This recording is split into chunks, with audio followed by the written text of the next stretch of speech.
Hey there, I'm Lucas Bond with the Missouri Department of Conservation, and today on Habitat Ints, we're going to be talking timber harvesting. And before you harvest any trees, you go outside to cut down a tree, it's always important to talk with a forester because they can give you information on what tree to keep, what tree to cut, and so much more. And I'm grateful to have joined with me MDC's Corey Gregg, and he's going to talk about timber harvesting today. So let's turn this around and we'll talk with Corey. All right, Corey, so we're talking timber harvesting. So a couple of things, basically what I was wanting to know, we can tell those landowners, hey, if me being a landowner and I want to cut down some trees, it'd be best to talk to a local forester to determine what trees to leave and what trees to take, right? Mm-hmm. And right, is that the best way of going forth when you want to cut trees down? Or, I mean, it's your land, you can kind of cut what you want, but it's always important to talk to a forester, correct? Yeah, it's true. I mean, ultimately, it's your decision, it's your property. But making an informed decision, I would encourage that every time. So again, we do have private land foresters to help you in that decision making, and there are a lot of things that to be considered before you do a timber harvest. What the size of trees, species of trees, what the markets are. There's just a lot that goes into it. So it's not just I've got large trees, so they're ready to harvest kind of thing. It's just usually not that straightforward. So consulting with a forester, either MDC forester, we rely a lot on our private land or private consulting foresters as well to do a lot of those consultations. And we have a website set up, Call Before You Cut. And so you can just Google that, Call Before You Cut, but also add Missouri in there because there's other states that have that same program set up.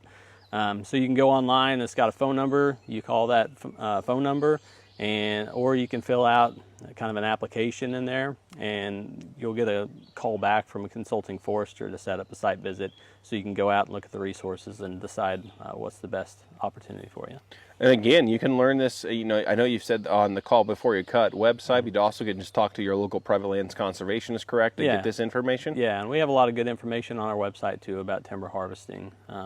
But a lot of I'd say the majority of all of our harvests that go on private land is just done on a handshake and a 50-50 share, and it's kind of left up to the logger to make all the management decisions, which is not always bad.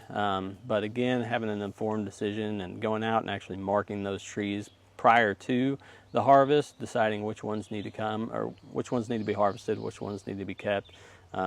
Knowing what species, what value, what volume is out there before you even have the timber sale can be extremely beneficial for the landowner and take a lot of headaches out of the process. So basically, this and a forest management plan kind of go hand in hand as well. I mean, having that plan there to look back towards is going to help you in the long run, correct? Yeah. So having a forest management plan is a great first step because it can identify which of the stands or parts of the property need harvest based on those resources, and then you can hone in on those areas and have a consulting forester come out, mark those trees, get that volume, get that information, and then conduct the timber sale. That way. All right, good deal. Thank you very much, Corey. I appreciate it. And you can learn more about this, like he said, on our website at mdc.mo.gov and type in timber harvest, and you'll get more information there. Or contact your local private lands conservationist, and you can find your local private lands conservationist up there in your search bar by just typing in private lands conservationist, and then you'll be able to select a county. Great way to get in contact with them before you cut. This is just giving you some information about those timber sales and also information about the trees, which one you should, which one you shouldn't cut. Thanks for tuning in today. You'll have a great rest of the day.